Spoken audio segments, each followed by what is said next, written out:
Hello everyone, Jose J bringing you another educational video. So evictions, I talked about this on a previous video a little bit and I got hit with some questions on evictions, so figured I'll go ahead and make this here for y'all.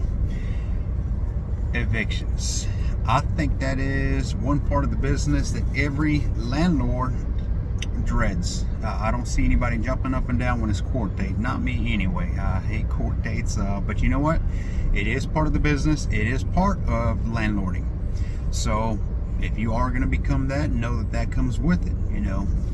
But the process, let me walk you through how it works in my city. Again, understand a lot of this information I'm giving you have to go back and verify with your city, county, state. Everywhere's a little different, but for the most part, I think it's, you know, length of time is about the only difference I'm seeing in different cities.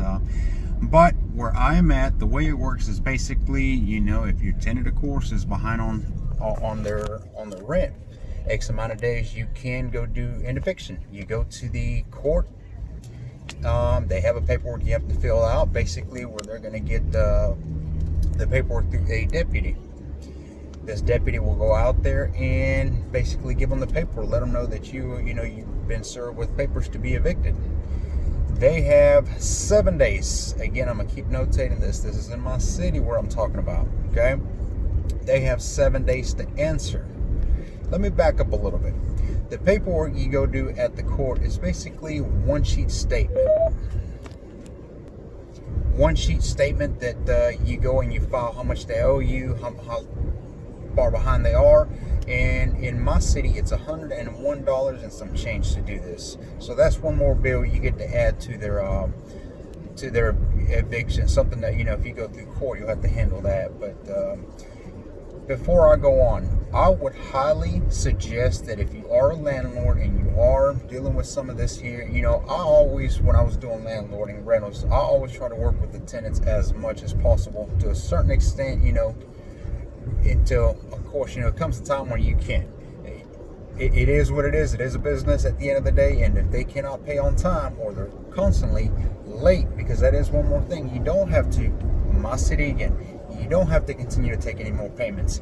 If this tenant's been late for the past 6-7 months, it's constantly a hassle. You constantly have to chase him or her or them to get that payment. Constantly have to waive fees because they can't pay it. You know, it comes to the point where, okay, and you let them know, I will not be taking another payment. We will be doing eviction. So that is something that you can't do. Don't feel like you have to constantly keep taking late payments.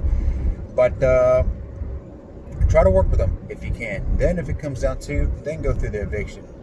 And back to now where they're getting served. So the deputy go out there, give them the paper. They have to sign on, of course. Some cities I've noticed that they basically just stamp it on their door. So that is, you know, different areas, different rules, I guess. But once they get this, they have 7 days.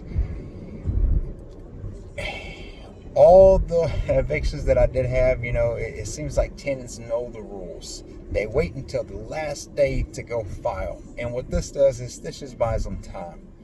This keeps them in the home longer than they should be. So they wait until the last 7th day for them to go file and answer at the court.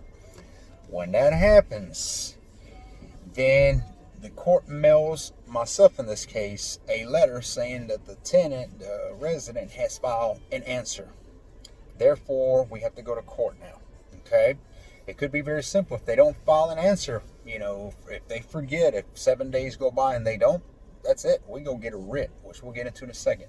And they have 3 days from there. But if they do go file and they don't use up all them 7 days, they wait until the last day, then the court will set a court date, which is usually a week, 2 weeks, or even later. Now, COVID is not helping that situation. But so that means this much more length of time that they get to live in your home without paying. If they weren't paying you on time, they weren't paying you, I doubt now that the eviction's in process, they're going to start paying you. Okay? So that happens. A court date is set, and you have to go to court. It's pretty simple when you get into the court. I mean, there's no gray area.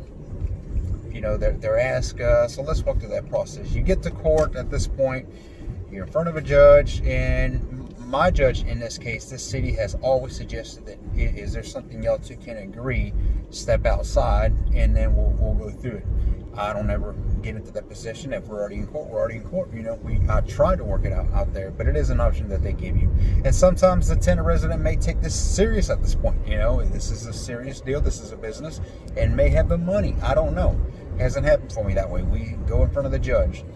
Basically, the judge reads the rules, regulations, the state laws, etc., and then basically asks them what is due, what do you want to do here at this point. And you know, I state my balances, my amounts as what I'm due. I don't care to collect these funds. I just want my property back. And the judge from there agrees, obviously, on my side. You know, they will check agreements, so keep intact. You know, make sure that all your paperwork is done accordingly.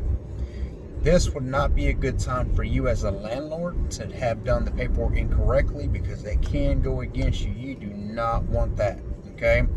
So they'll check that, and then at that point, basically, all right, well, it turns over to the tenant, and you know, you will have to be evicted at this point, and they get an X amount of days from there. From that court date, they usually get 3 days, okay? After those 3 days, if they don't evict, if they refuse to go, for instance, which I've had a couple in the past that chose to, they didn't want to go anywhere. They still felt that they wanted to live there. So you do what's the writ. That's what the writ is. A deputy will come out there on the 3rd day at a certain amount of time, a certain time of the day, and you will have to be there. The deputy will be there, and you will have to hire a crew that can take the belongings, if there's belongings, from inside the home, outside the home. So you can't just take over the property, and let's say they have TVs, furniture. You can't just have that. Not unless, when you are there, the resident says, I'm not taking any of my stuff. I'm leaving it behind. Do whatever you want with it. Okay, then at that point we can do such. I don't care to take any belongings. Take your stuff with you. And if you do not, if you're there, what I'll do is you have to have this crew, which you can find online, you know, eviction crews. If you don't have this crew with you, by the way, and you're there, the deputy's there, the residents are there or not there, but your crew's not there, that deputy can postpone that.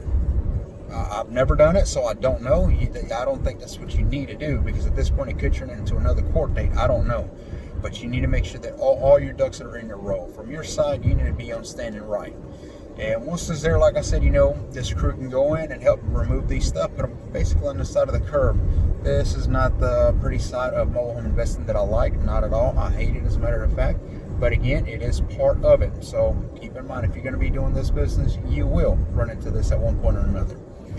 But yeah, from there is, you know, just put them out. They've been evicted, is what that means. You get the property back, they got kicked out, and you move forward. Hope for the best for your property, because at this point, you know, the ugly pictures that you see me posting on other social media sites, that's where they're from. You know, typically tenants, residents that are being evicted, they are not very happy.